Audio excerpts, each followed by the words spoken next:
Welcome to the Abundance Hack Show, where we are inspiring you to tap into your power to manifest the happiness, success, and fulfillment that you desire. I am your host, Niajae, the Upper Limit Coach. I am here to dismantle your limiting beliefs and remove the blocks so you can confidently live your life's purpose, because life is meant to be abundant. Hey M&Ms, thank you for tuning into the Abundance Hack Show. What are you manifesting in your life today? Today I'm joined by Lauren Highland. Super excited to have her on. We are going to talk about who she is, what she does, but before we dive into that, Lauren, I want to ask you, what does abundance mean to you? Well, abundance to me means knowledge. Knowledge is powerful. Things in our lives like love, health, money, all come and go, but I truly believe that once you've acquired that knowledge, it can never be taken away from you. So powerful. I love asking that question because everyone answers differently, and no one's ever said knowledge, so I love that. Cool. So tell us about you. Who is Lauren Highland? Sure. So my name's Lauren Highland. I work in the financial security planning industry, and to that, to a lot of people means different things. Typically what I do, it's a unique process that's catered to the individual, and not only what their financial needs are, but also looking at to their personal and professional needs as well. I love it. So one of the things that I love about you is, when people think like financial advisor or just being in the financial industry, they usually think a man in a suit, but you're a beautiful woman with tattoos. Yeah. And I love that because there's a lot of young, and I guess I could say millennials. I know some people don't like the word millennials. Sure. But you'll appeal to more millennials and teach them, because sometimes they may not want to learn from like an older, man that they just won't resonate with. So I feel like it's very powerful for you to be able to reach a different demographic. 100%. A big part of why I decided to join this industry is because, for one, I'm 29 years old. I wish someone would have told me when I was 21 the information that I know today, and I feel like maybe I wasn't approached for that reason. So to become an advocate for education and essentially learning and sharing that knowledge, to me is super, super important. I went to school originally to become a teacher and then went on to the hospitality industry. So I really want people to feel like they are still getting that same service and ambiance that I was able to provide for them as a general manager or a bartender in my past, because it is such a taboo topic. We don't casually have those conversations, say at the bar, about their finances. And so, and even if you did go to school, or you had parents that taught you how to build your credit and balance your checkbook, it still wasn't an in-depth conversation surrounding that. So I really am trying to break that norm and just get people to feel more comfortable. People don't like talking about their money. Yeah, no. They typically don't. So if you could talk to your 21-year-old self, what is one of the biggest tips you would give yourself that you know now? Well, that's a good question, because I think about that often, and I also ask myself, if I was 21, would I have even listened? I think I would, though, if someone really broke it down for me and showed me, like, hey, Lauren, like, if you put X amount of dollars away a day, what does that look like when you're 29? And what can you do with that? There's a lot of, ways and strategies to build those savings. I hate to use the R word, but retirement. I like to use financial freedom in replace of that, because we may see ourselves working for the rest of our lives, but the question is, do we want to? I want to have the option to essentially build my own business. With that being said, I work with a lot of entrepreneurs, because at the end of the day, we are growing together. It is a process. It doesn't happen overnight. And how do we prepare, for the future while still living for today and enjoying that moment? So I know that we talked a little bit about how a lot of entrepreneurs are looking for like fast cash, which doesn't. I don't want to say it doesn't exist, but it's not the way a lot of people imagine. So what are some tips for an entrepreneur that is trying to work towards financial freedom? There's a lot of different options. It's a matter of lifestyle. Do you have kids? Are you coming home to a family every night? Are you a single girl like myself who's just grinding away 12 hours a day? I have that capability, but maybe, the above mentioned doesn't. And so taking that into consideration, there are ways such as, finding a second source of income.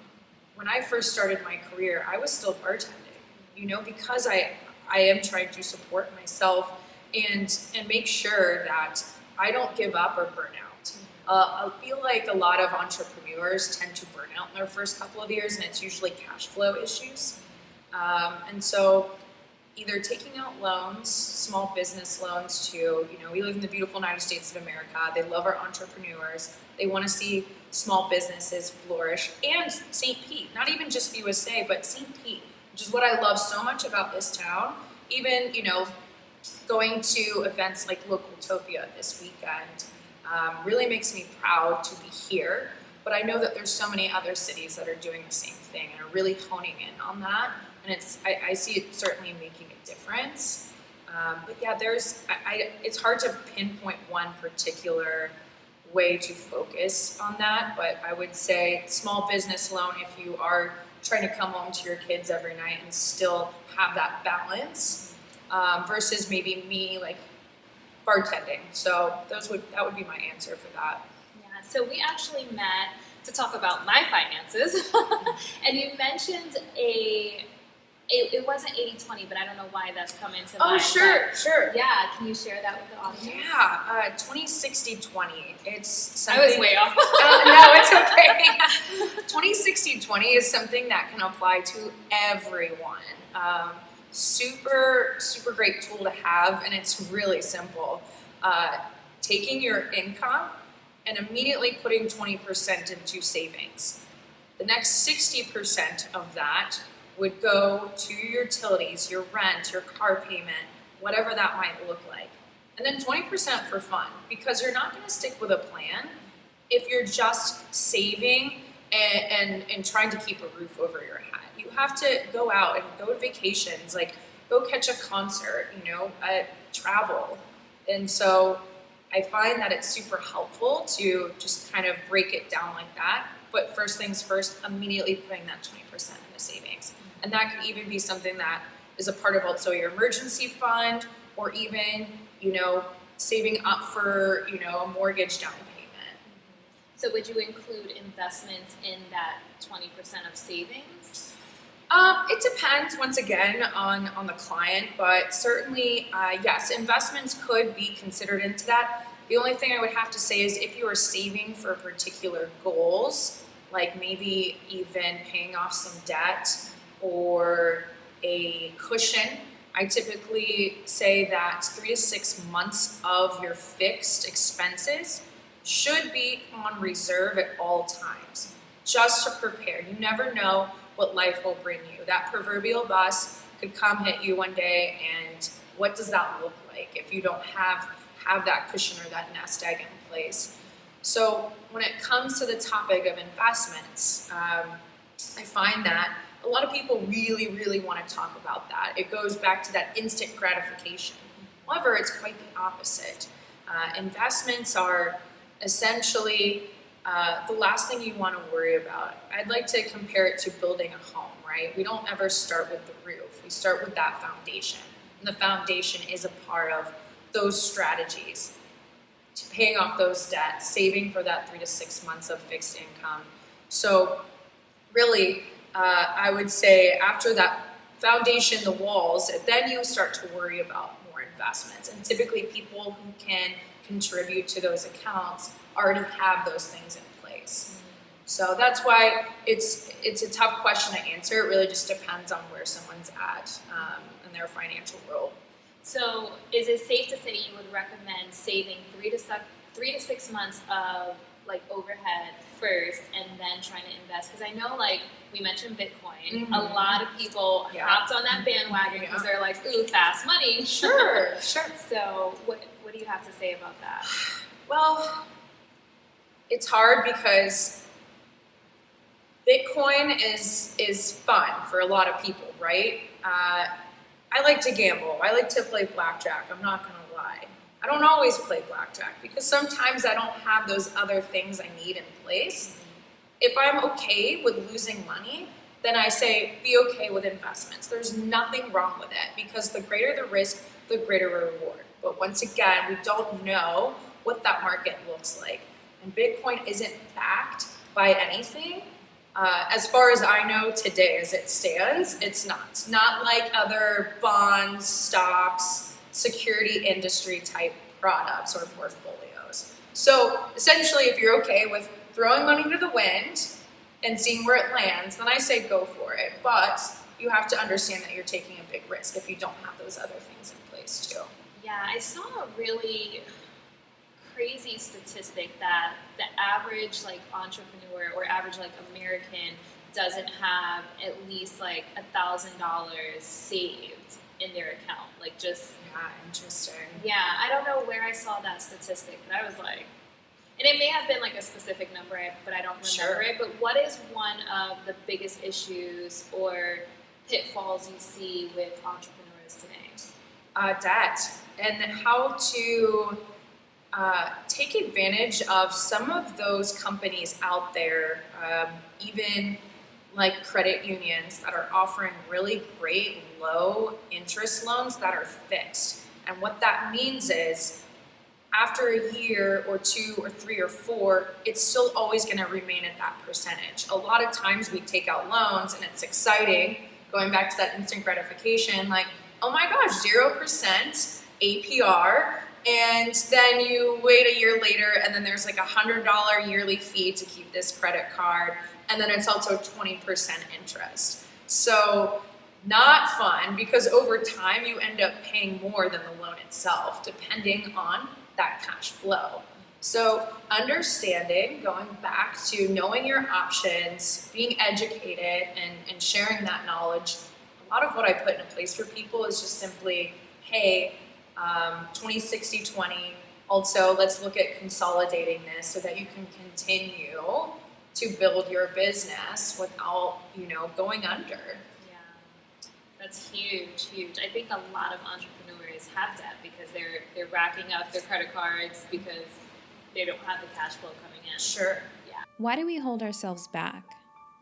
Why do we tone ourselves down for the comfort of others? It is time to be you. All of you. It is time to be decadent and become the fully expressed version of yourself. The world will never know your greatness if you tiptoe through life to avoid making someone feel insecure or inferior because your light shines bright. Go to niajae.com/decadent to download the 6 steps to a decadent you, to embrace your fullest expression and be unapologetic about it.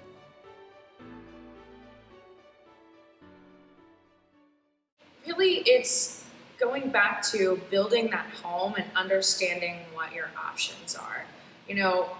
What does it look like if we were unable to perform the duties of our job? A lot of people don't think about that. And that's, there's offense and defense, right? I don't know if you're a sports girl, but, defense wins games. And defensive planning really comes down to that risk mitigation before we get to the fun stuff, that offensive stuff like investments or Bitcoin or whatever it might be. So I think the important thing to really understand here is what that foundation is and how to build on that.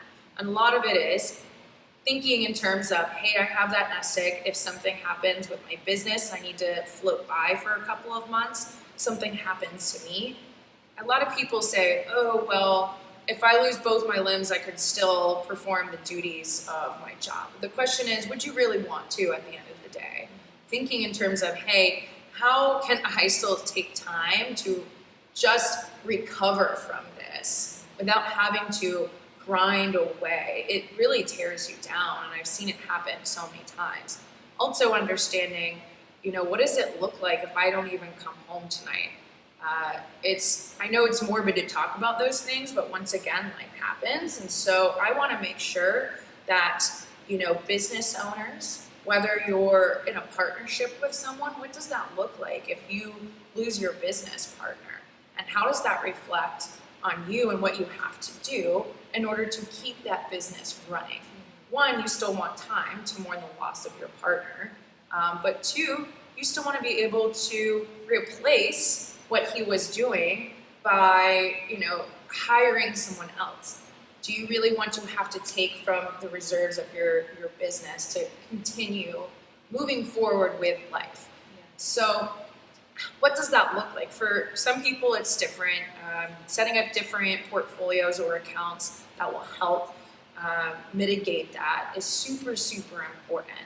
To dig yourself out of that hole after you've already fallen down it is a lot more difficult than averting it from happening to begin with. So, yeah, it's definitely not something people want to think about, but I've heard so many stories where someone had a business, it may have been going really well, and then it got sick, and then they couldn't keep up with the task or wasn't in a position to hire someone. So it actually happens a lot more than what people probably talk about, So preparation is the best thing you could have if you're trying to gain success.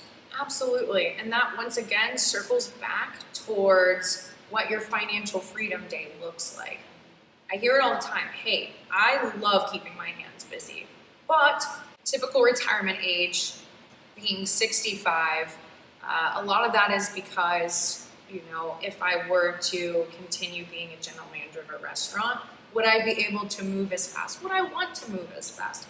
Wouldn't I want to take time to relax? So having the option to work rather than having to work is something that is a lot easier to start building now rather than waiting for that runway. Eventually, we'll want to get to that point where we won't necessarily have to contribute to those risk mitigation tactics, but we can start fulfilling those investment needs. Some people are able to do that sooner. Also a good resource. It's more of a long-term goal. One little nugget that I want to share with you that I just love is if you were to buy 1,000 shares in Microsoft in 1986, when it had its initial public offering, and you held on to it without touching it at all, it'd be worth $1.6 million today. So long term, going back to, hey, we can still set up those accounts, like maybe Bitcoin, that give you that instant gratification. But what does it look like if you hold out 20, 30, 40 years? Set yourself up so that you have that option rather than having to. I think it's super cool. And that's what gets me pumped about living for today, but still planning for tomorrow. I love it. I love it. So to wrap it up, what are your top 3 tips for living an abundant life? And it doesn't have to necessarily be in finance, but just general tips. Well, going back to what I first said at the beginning, knowledge, continuing your education. It's something for me that's really important in my industry. I feel like I'll never stop, completing those certifications because I really want to provide a full service experience for my clients. And I myself am still learning. I can't say that I know everything, and I never will.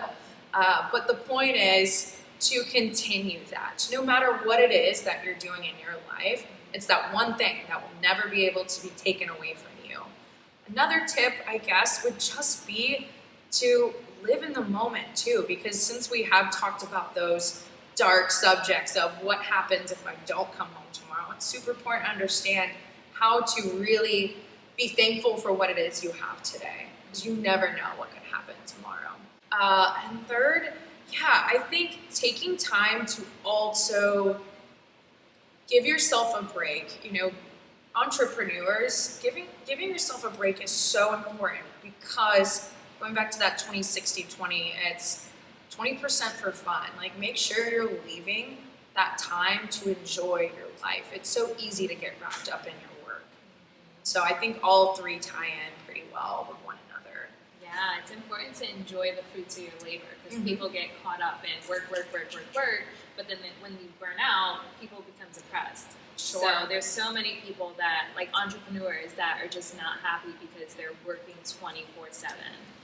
So it is important to enjoy the fruits of your labor because life is meant to be abundant. So where can people find you online?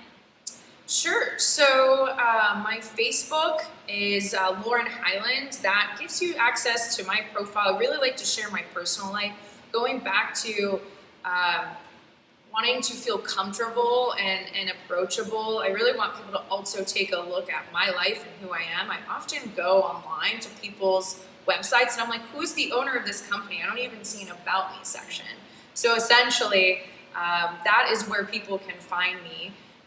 And so I do have my link directly for my Facebook page for my business, as well as my actual website for my business on there too.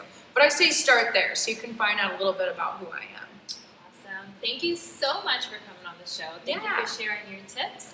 And until next time, love and light.